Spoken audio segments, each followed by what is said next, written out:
उत्तराखंड का एक खास बुलेटिन देख रहे हैं आप और मैं हूं आपके साथ शिफन शर्मा। तो चलिए शुरुआत करेंगे बुलेटिन की। सबसे पहले बात होगी मौसम के हवाले से, क्योंकि मौसम विज्ञान केंद्र देहरादून द्वारा मौसम को लेकर पूर्वानुमान जारी किया गया है। मौसम केंद्र विज्ञान के निदेशक विक्रम सिंह के अनुसार 28 तारीख को प्रदेश में बदली छाई रहेगी और ऊंचाई वाले इलाकों में बर्फबारी हो रही है। ये एक्टिविटी पूरे उत्तराखंड में देखने को मिलने वाली है। वार्निंग की बात करेंगे तो इसमें हैवी स्नोफॉल उत्तरकाशी, चमोली, रुद्रप्रयाग, बागेश्वर और देहरादून जिले में होगी, जिसमें कि 3000 मीटर और उसके आसपास के क्षेत्र हैं या उससे अधिक ऊंचाई के क्षेत्र हैं, उनमें कहीं पर भारी बर्फबारी देखने को मिल सकती है। बता दें कि देहरादून की हिल्स में हैवी स्नोफॉल देखने को मिलेगी। वहीं पर विज्ञान केंद्र देहरादून ने निदेशक डॉक्टर विक्रम सिंह ने सलाह दी है कि बच्चे हैं या फिर बुजुर्ग, विशेष सावधानी बरतनी जरूरी है। नमस्कार, मैं विक्रम सिंह, निदेशक मौसम केंद्र देहरादून से। उत्तराखंड के लिए मौसम की बात करें तो आज 27 तारीख दिसंबर की है। तो आज 27 और 28 तारीख 2 दिन जो ये दिसंबर के हैं, इसमें बोला गया था कि एक पश्चिमी विक्षोभ जो है उत्तराखंड पे बारिश और बर्फबारी उससे मिलने वाली है। तो दिख ही रहा आज पूरे प्रदेश में जो है बदली छाई हुई है, बारिश भी हो रही है और ऊंचाई वाले क्षेत्रों में बर्फबारी हो रही है। तो ये एक्टिविटी अगर बात की जाए तो हल्की से मध्यम बारिश और बर्फबारी जो है ज़्यादातर जगहों में प्रदेश में उत्तराखंड में मिलने वाली है, आज 27 को भी और कल 28 तारीख को भी। तो अगर वार्निंग की बात करें तो इसमें जो हैवी स्नोफॉल है वो जो हमारे अंदर के डिस्ट्रिक्ट है, उत्तरकाशी, चमोली, पिथौरागढ़, रुद्रप्रयाग, बागेश्वर और देहरादून डिस्ट्रिक्ट, इन 5 डिस्ट्रिक्ट को रखा गया है। इसमें जो 3000 मीटर या उसके आसपास तक के क्षेत्र हैं या उससे अधिक ऊंचाई के जो क्षेत्र हैं, तो उनमें कहीं कहीं पर भारी बर्फबारी भी देखने को मिलेगी। आज दिन शाम से लेकर के और कल शाम तक की अगर बात करें, करीब जो है 24 आवर्स के जो है ये दौरान जो है, तो आप देखेंगे जो है कहीं कहीं पर जो है अंदर वाले डिस्ट्रिक्ट और देहरादून की जो हिल्स हैं उनमें हैवी स्नोफॉल जो है, जो 2700 मीटर या उससे अधिक ऊंचाई 2500 मीटर से ऊपर के जो क्षेत्र हैं उनमें कहीं कहीं पर भारी बर्फबारी देखने को मिलेगी। इसके साथ ही आप देखेंगे जो तापमान है वो कम रहने वाले हैं। उसी के चलते हुए हमने 28 तारीख के लिए बोला कि जो शीत दिवस जो है वो प्रदेश में कुछ जगहों में देखने को मिलेगा। तो ऐसे में जो बच्चे हैं या बुजुर्ग हैं उनको विशेष सावधानी बरतनी चाहिए, जिससे ठंड से बचा जा सके। और इसके साथ ही जो है आप देखेंगे कि जो 2200 मीटर से 2500 मीटर या 2700 मीटर तक के जो प्लेसेस हैं हिल्स में, वहाँ पर भी जो बर्फबारी वो करीब आधे फीट से लेकर 1 फीट के आसपास मिलने वाली है। तो उसकी वजह से कहीं ना कहीं जो रास्ते हैं उनमें दिक्कत होंगी, थोड़ी बंद होने की भी संभावना है कहीं कहीं पर। तो जो स्टेट अथॉरिटीज उनको ये बताया भी गया है कि ऐसी जगहों में जो 2500 मीटर या उसके आसपास के जो क्षेत्र हैं, तो वहाँ पे रोड्स को जो है क्लियरेंस के लिए जो है जो मशीनरी है वो लगाई जाए, जिससे कि जो है जो पर्यटक है उनको आवागमन में दिक्कत ना हो। साथ ही पर्यटकों से अनुरोध है कि जो आवागमन करेंगे तो थोड़ा सावधानी से करें, क्योंकि बर्फबारी की वजह से रोड्स कहीं ना कहीं जो है स्लिपरी हो जाती है, तो उसमें एक्सीडेंट के खतरा बढ़ जाता है। तो वो चीज़ के लिए ज़रूर सावधानी रखनी चाहिए। और साथ ही जो एकदम रोड्स वगैरह क्लियरेंस नहीं होता है, तो हो सकता है आपको 1 से 2 दिन जो है कहीं पे स्टे भी करना पड़े। तो आप उसी अनुसार अपनी जो है तैयारी करके वहाँ पे जाना चाहिए। तो यही मैं अभी बताना चाहूँगा। तो 2 दिन ये एक्टिविटीज़ है, अच्छी एक्टिविटी है, पूरे प्रदेश में ही है। और हल्की से मध्यम जो बर्फबारी है वो 2200 मीटर एंड अबाव के जो एरियाज है ज़्यादातर जगहों में मिलेगी। लेकिन जो हैवी स्नोफॉल है वो जैसे मैंने बोला कि अंदर के डिस्ट्रिक्ट है, देहरादून डिस्ट्रिक्ट है, इनके जो 2500 मीटर से ऊपर के जो क्षेत्र हैं वहाँ कहीं कहीं पर भारी बर्फबारी रहेगी। तो इसी के लिए वार्निंग भी दी गई है और साथ में कोल्ड डे के लिए वार्निंग दी गई है 28 तारीख के लिए। और जो आवागमन में है या रोड क्लियरेंस के लिए चीज़ें होनी चाहिए उस पर ध्यान देने की ज़रूरत होगी। तो यही मैं अभी कहना चाहूँगा। नमस्कार। मौसम विभाग देहरादून के द्वारा मैदानी इलाकों में बारिश और पर्वतीय क्षेत्रों में बर्फबारी का अलर्ट जारी किया गया है।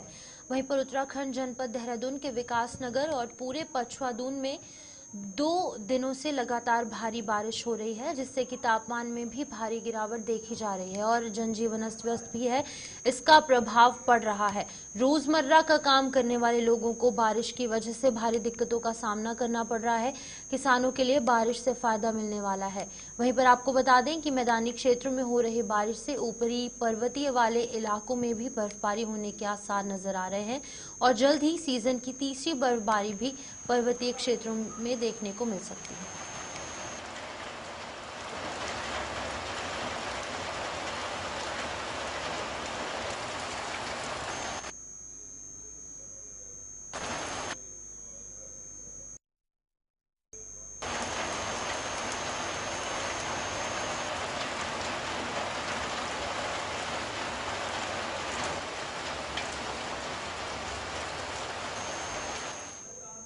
पहाड़ों में मौसम के करवट लेते ही ऊपरी हिमालय क्षेत्रों में बर्फबारी ने दस्तक दे दी है। बर्फबारी से निचले क्षेत्रों में ठंड के साथ शीतलहर जारी है। आमजन गर्म अलाव लेते नजर आ रहे हैं। वहीं पर केदारनाथ धाम में कड़ाके की ठंड को देखते हुए पुनर्निर्माण कार्यों में लगे मजदूर लगातार वापस लौटने लगे हैं। इससे कार्य योजना की रफ्तार सुस्त होने लगी है। स्थितियां अनुकूल नहीं हो रही हैं और पुनर्निर्माण में लगे सभी मजदूर 10 जनवरी तक केदारनाथ से लौट आएंगे। डीडीएमए के अधिशासी अभियंता विनय झेंकवान ने बताया है कि केदारनाथ धाम में मौसम दिन प्रतिदिन ठंडा होने लगा है।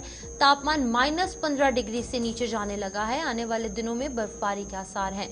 फिलहाल 10 जनवरी तक कार्य जारी रखने का लक्ष्य रखा गया है।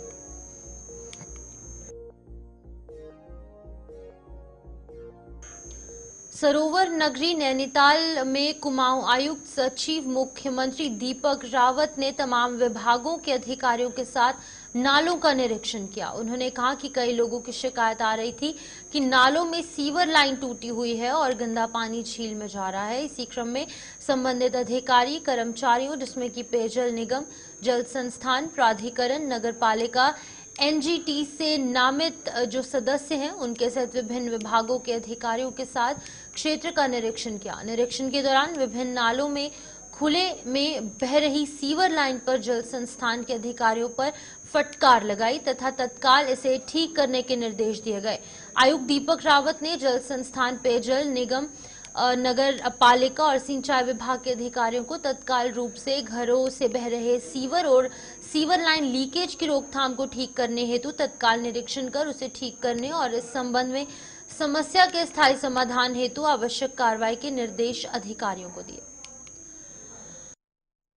एक तो जो नाला नंबर 23 में हमारी सीवर लाइन है, इसमें अक्सर शिकायत मिलती है कि यहाँ पे जगह जगह लीकेज होता है और सीवर का जो रिसाव है पानी में होता है, क्योंकि यहाँ पे एक नेचुरल पानी भी धारे का है वो आ रहा है और इवेंचुअली वो ताल में मिलता है। तो इसी को लेके एनजीटी में भी एक मामला लगा है और उसमें उन्होंने कमिश्नर से फैक्चुअल रिपोर्ट मांगी है। तो आज जल संस्थान, जल निगम, इरिगेशन और स्टेट पोल्यूशन कंट्रोल बोर्ड और सेंट्रल पोल्यूशन कंट्रोल बोर्ड उनके जो नॉमिनीज हैं उन सब ने आके इसको देखा और हमने भी मौके पे कुछ जगहों पे ये पाया है कि जो सीवर का पानी है इस नाले में आ रहा है और इवेंचुअली वो ताल तक भी जा रहा है। एसपीसीबी का भी कहना है कि वो जो सैंपल्स यहाँ पे उठाते हैं उसमें ई कोलाई मिला, यानी कंटामिनेशन है। अब ये लाइन क्योंकि बहुत ही पुरानी है और कुछ जगहों पे ऐसा भी है कि जो मैन होल्स हैं वो दिख भी नहीं पा रहे हैं क्योंकि उनमें आबादी बन गई, वो दब गए हैं। तो इसके एस्टिमेट्स एक तो जल संस्थान की ओर से और जल निगम की ओर से शासन को प्रेषित किए गए हैं और कोशिश की जाएगी जल्दी से जल्दी इनको स्वीकृति मिले और यहाँ पे इस नाले में जो सीवर की लाइन है नए सिरे से बने और किसी प्रकार का कंटामिनेशन ताल में ना जा पाए। दूसरा इंस्पेक्शन यहाँ पे मैंने फ्लैट्स में जो देखा था, जो यहाँ पे पार्किंग का संचालन करते हैं जो भी कॉन्ट्रैक्टर हैं, उनकी ड्यूटी है कि इस पार्किंग को वो साफ रखें क्योंकि तमाम जगहों से, अलग अलग जगहों से जो पर्यटक हैं उनकी पार्किंग यहीं पे लगती है, लेकिन मौके पे कोई भी यहाँ पे स्वच्छक है नहीं उनकी ओर से और काफी सॉलिड वेस्ट जगह जगह पड़ा हुआ है। तो ईओ नगर पालिका से कहा है कि इनका फाइन करें और अगर ये सफाई नहीं करते हैं तो डेली फाइन करते रहें और नहीं करते हैं तो फिर एक्शन जो भी इनके टेंडर के टर्म्स में, एग्रीमेंट में, उसके अनुसार इनके विरुद्ध कार्रवाई की जाए। हल्द्वानी नगर निगम की नगर आयुक्त ऋचा सिंह ने शहर भर की सड़कों में खुद जाकर साफ सफाई का जायजा लिया, जहां उन्होंने मुख्य मार्ग सहित शहर की अधिकांश सड़कों पर गंदगी फैलाने वालों को भी आड़े हाथों लिया। नगर आयुक्त ऋचा सिंह ने कहा कि उनकी तरफ से हल्द्वानी की सड़कों में साफ सफाई की व्यवस्था को खुद देखा जा रहा है। वहीं पर उनके द्वारा शहर के मुख्य मार्ग नैनीताल रोड में स्थित दुकानदारों को अपनी दुकानों के आसपास गंदगी फैलाने को लेकर फटकार भी लगाई गई। नगर आयुक्त का कहना है कि कुछ दिनों में राष्ट्र खेल होने जा रहे हैं, जिस कारण शहर साफ सुथरा रहे, इसको लेकर उनकी तरफ से निरीक्षण किया जा रहा है। गंदगी फैलाने की वजह से जो यहाँ पर उसको लेकर दुकानदारों को निर्देशित किया जा रहा है। शहर में गंदगी फैलाने वालों के खिलाफ जल्द ही चालान करने की कार्रवाई भी की जाएगी।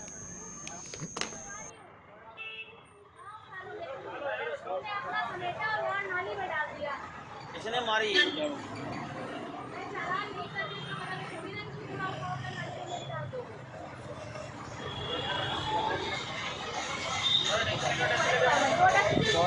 तुरंत फैसला ऑन द स्पॉट जैसा सुना जाता है वैसा ही मैडम को देख के लग रहा है कि यहाँ पे डलवा रही है। सीधी तस्वीरें देख सकते हैं जो कूड़ा फैलाएगा सीधी तस्वीरें उठाएगा। जिसने कूड़ा फैलाया है, जिसने गंद फैलाई है, पूरी अपनी जो गंदगी है वो खुद ही फैला रहे हैं। देख सकते हैं आप सीधी लाइव तस्वीर के माध्यम से। मैं पहले तो आपको ये बताना चाहूंगी कि नगर निगम की टीम हमेशा से काम करती आई है। बस मैंने एक कोशिश ये करी है, मैंने ये जानने का प्रयास किया है कि जब हमारी टीम साफ सफाई कर लेती है उसके बाद कूड़ा कैसे आ जाता है। तो पिछले 4-5 दिनों से मैंने ये देखा इसमें कि हमारी टीम का जो टर्न है वो मॉर्निंग में ये लोग साफ सफाई करते हैं। उसके बाद जब दुकानें खुलती हैं तो वो अपनी दुकान का सारा कूड़ा रोड और नालियों में डाल देते हैं। इसलिए ये दिखता ही नहीं है कि नगर निगम की टीम ने कहीं पर भी साफ सफाई करी है। तो मेरा इसमें प्रयास ये है कि मेरी पूरी टीम पूरे शहर को साफ सफाई करने के लिए लगी हुई है। ट्रेंची ग्राउंड की भी सफाई में लगी हुई है, राष्ट्रीय खेल हमारे सामने है और शहर की छवि का सवाल है। तो साफ सफाई हमारी टीम कर रही है, लेकिन मैं एक अपील आपसे ये करना चाहूंगी आपके माध्यम से लोगों से कि अपनी दुकान का कूड़ा कृपया करके समेट के डस्टबिन में रखें और जो भी हमारी कूड़ा गाड़ी आती है, हमारा जो कूड़ा उठाने के लिए हमारे लोग आते हैं उनको दें, उसको बाहर सड़क पर मत फेंकें। क्योंकि हमारी सफाई इसीलिए नहीं दिखती है क्योंकि सुबह की सफाई के बाद दुकान खुलने के समय के बीच में वो पूरा वापस वहां पर आ जाता है। तो सभी के प्रयासों से कोशिश करूंगी कि हमारा शहर जो है वो स्वच्छ दिखाई दे। मैं अभी लोगों से एक ये भी अपील कर रही हूँ कि जो अपनी दुकान के आगे कूड़ा कर रहा है वो उस कूड़े को उठाए। अभी मैंने शुरुआती दौर में चालानी कार्रवाई नहीं करी है, लेकिन अगर इन लोगों की दुकानों के आगे इसी तरह का मुझे कूड़ा मिलता रहा, जहाँ पे मैं साफ सफाई करा के जा रही हूँ वहाँ पे वो जो लोग भी कूड़ा डालेंगे उनके विरुद्ध उसमें हमारी ओर से कड़ी। उत्तराखंड में नगर निकाय चुनाव और नगर पंचायतों के लिए नामांकन प्रक्रिया शुरू हो चुकी है। नामांकन प्रक्रिया शुरू होने के साथ साथ सियासी पार्टियों ने प्रत्याशियों के नामों के ऐलान भी करना शुरू कर दिए हैं। इस क्रम में भारतीय जनता पार्टी ने उत्तराखंड की 29 नगर पालिकाओं को नगर पंचायतों में प्रत्याशियों की पहली सूची जारी कर दी है। जल्द ही भारतीय जनता पार्टी शीघ्र ही निगम क्षेत्र की सूची जारी कर दी जाएगी। केंद्रीय नेतृत्व की संस्कृति के बाद महापौर के प्रत्याशियों की सूची जारी की जाएगी।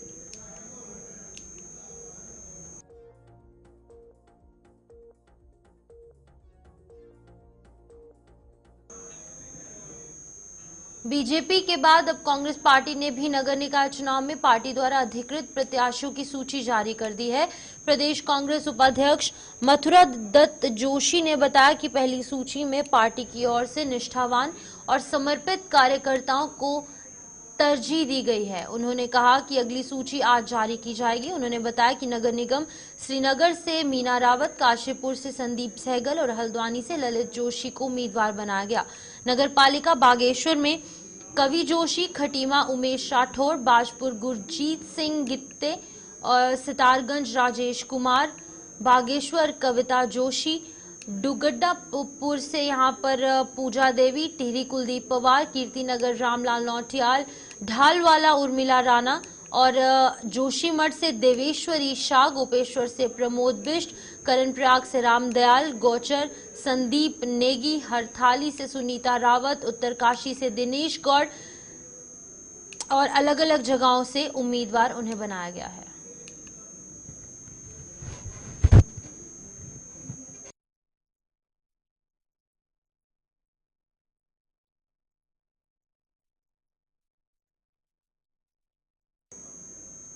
नगर निकाय चुनाव के लिए देर रात कांग्रेस ने अपनी पहली लिस्ट जारी कर दी है।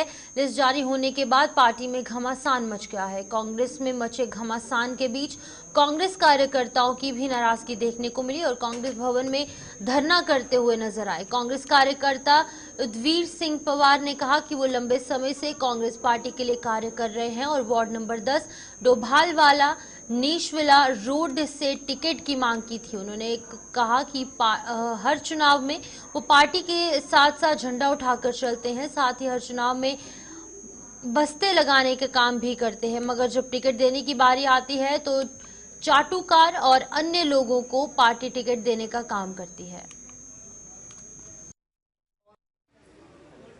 झंडे हम उठाएं, कुर्सियां हम उठाएं, इनकी मीटिंगों के लिए हम आए, हमें एक फ़ोन करके आज पुतला दहन है हम आ रहे हैं, लोकसभा में हम बस्ते हम लगा रहे हैं, विधानसभा में बस्ते हम लगा रहे हैं, कार्य हम कर रहे हैं, सारी मीटिंगें हम कर रहे हैं, कमेटी हम बना रहे हैं और टिकट किसी और देने और किसी दूसरे व्यक्ति को देने का प्रयास कर रहा है, तो इससे बड़ा दुर्भाग्य हमारे लिए कुछ नहीं है। आज मजबूरन हमें आज यहाँ मैं यहाँ इसलिए अपना टिकट मानने के लिए इस तरह प्रदर्शन करना पड़ा। हमें बहुत दुख है कि आज कांग्रेस पार्टी हमारी भावनाओं का सम्मान नहीं कर रही है और इतना कार्य करने के बाद हम क्या झंडे और बैनर और या कुर्सियाँ उठाने के लिए ही रह गए? बस्ते हम लगा रहे हैं, सब कुछ हम कर रहे हैं, परंतु आज हमें टिकट देने के नाम पर जो व्यक्ति यहाँ नहीं आते हैं, पूरे मैं जो टिकट देने का प्रयास किया जा रहा है वो 20 साल से अपने कांग्रेस भवन के अंदर 20 प्रोग्रामों की फोटो दिखा दे, 20 फोटो दिखा दे कि मैं 20 प्रदर्शन की फोटो दिखा दे। मैं चैलेंज कर रहा हूँ कि मैं यहाँ से मैं टिकट मांग ले खुद स्वयं हट जाऊँगा। और जितने पदाधिकारी हैं हमारे इसमें, राजकुमार जायसवाल जी हमारे वार्ड में, हमारे अमित चंद सोनकर भाई हैं, राजेश चमोली जी हैं, उन सबसे पूछा जाए कि वो कितने दिन यहाँ कांग्रेस भवन में आते हैं और कितने दिन यहाँ किसी प्रदर्शन में आए हैं। 20 फोटो दिखा दें, मैं कह रहा मैं स्वयं यहाँ से हट जाऊँगा। वो कांग्रेस भवन के किसी प्रदर्शन, किसी प्रोग्राम, किसी मीटिंग में अगर 20 फोटो दिखा दे अपनी, काम नहीं कराए। कांग्रेस हाईकमान द्वारा काशीपुर मेयर के लिए संदीप सहगल एडवोकेट को प्रत्याशी घोषित किया गया। टिकट मिलने के बाद संदीप सहगल एडवोकेट ने नगर के मोहल्ला लाहौरियान स्थित मां मनसा देवी मंदिर पहुंचकर मां मनसा देवी का आशीर्वाद प्राप्त किया और चुनाव का शंखनाद कर दिया।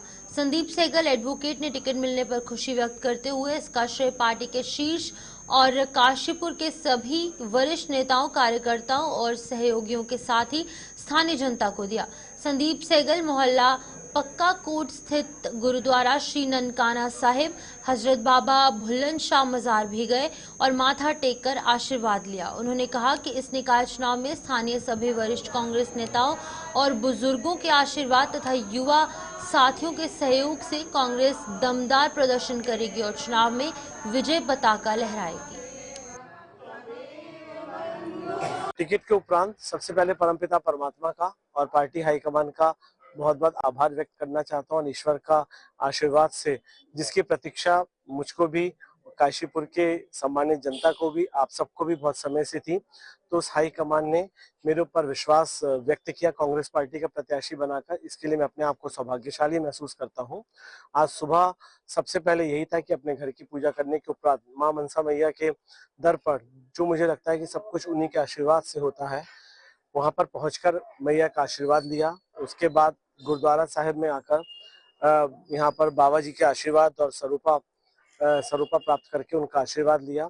इसी क्रम में अभी बस इसके बाद बुल्लन शाह बाबा की ज़ियारत पर, बुल्लन शाह बाबा पे भी हमारे घर पर जब कभी भी कोई खुशी होती है तो सबसे पहले वहां पर चादर चढ़ाई जाती है। इसी परंपरा का निर्वहन करते हुए इसके बाद वहां पर जाऊंगा और चर्च भी नजदीक में है, तो सभी जो हमारे कांग्रेस पार्टी की विचारधारा है कि हिंदू, मुस्लिम, सिख, ईसाई सारे धर्म और जातियों को एक समानता के साथ पिरोकर सबसे पहले उन सभी के धार्मिक स्थलों पर उनके ईश्वर का, उनके परमात्मा का आशीर्वाद लेने के उपरांत इस चुनाव मुहिम को शुरू करना चाहता हूं।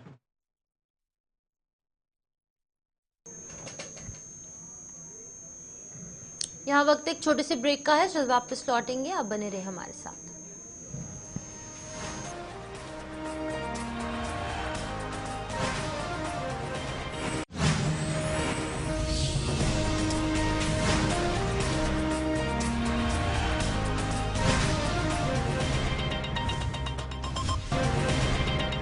चलिए, स्वागत है आप सबका। इस ब्रेक के बाद आगे बढ़ जाएंगे। उत्तराखंड कांग्रेस के प्रदेश प्रवक्ता डॉक्टर प्रतिमा सिंह ने महिला कांग्रेस की प्रदेश अध्यक्ष ज्योति रौतेला की सोशल मीडिया पोस्ट को लेकर सफाई दी है। कांग्रेस प्रवक्ता ने कहा कि महिला कांग्रेस की अध्यक्षा को अपनी बात पार्टी फोरम पर रखनी चाहिए। अगर निकाय चुनाव में टिकट को लेकर कोई असमंजस की स्थिति है तो उसे भी स्पष्ट करना चाहिए। देखिए, बिल्कुल मैंने अभी यही कहा कि बिल्कुल उन्होंने विरोध जताया है। मुझे ये नहीं पता कि किन नामों पे उनका विरोध है, इसलिए मैं इस पे ज़्यादा तो नहीं बोल सकती। हाँ, सिर्फ इतना ज़रूर बोलूँगी कि हर व्यक्ति को अगर उसे पार्टी को मजबूती प्रदान करना है और उसे ऐसा लगता है कि पार्टी के किसी डिसीजन से वो आहत हुआ है या पार्टी को नुकसान होगा, तो अपनी बात कहने का उसको अधिकार है। और ज्योति रौतेला जी ने भी, मुझे लगता है, अपनी उसी अभिव्यक्ति की आज़ादी का जो है उपयोग करके सोशल मीडिया पे पोस्ट लिखी है। और अब उनकी नाराज़गी जो भी है वो वरिष्ठ नेता अगर उनसे बात करेंगे, उनसे दूर करने की कोशिश करेंगे। वहीं प्रदेश में निकाय चुनाव को लेकर राजनीतिक दलों ने अपनी तैयारियां तेज कर दी हैं। भारतीय जनता पार्टी और कांग्रेस दोनों ही दलों ने अपने प्रत्याशियों की पहली सूची जारी कर दी है।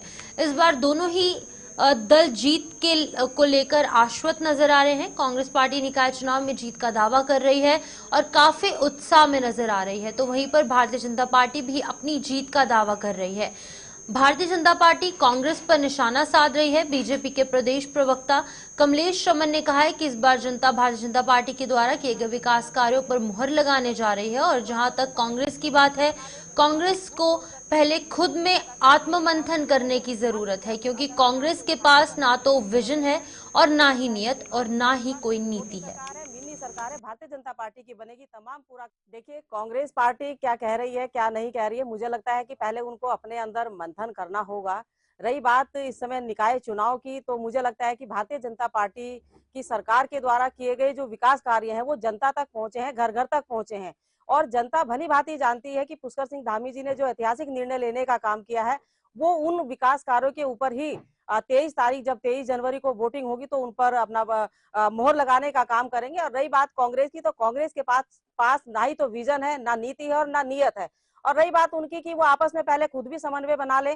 अगर झूठ बोल करके, भ्रम की स्थिति पैदा करके और लोगों को गुमराह करके अगर अपने आप को स्थापित करने की कोशिश कर रहे हैं, तो मुझे लगता है ये बेईमानी सा होगा।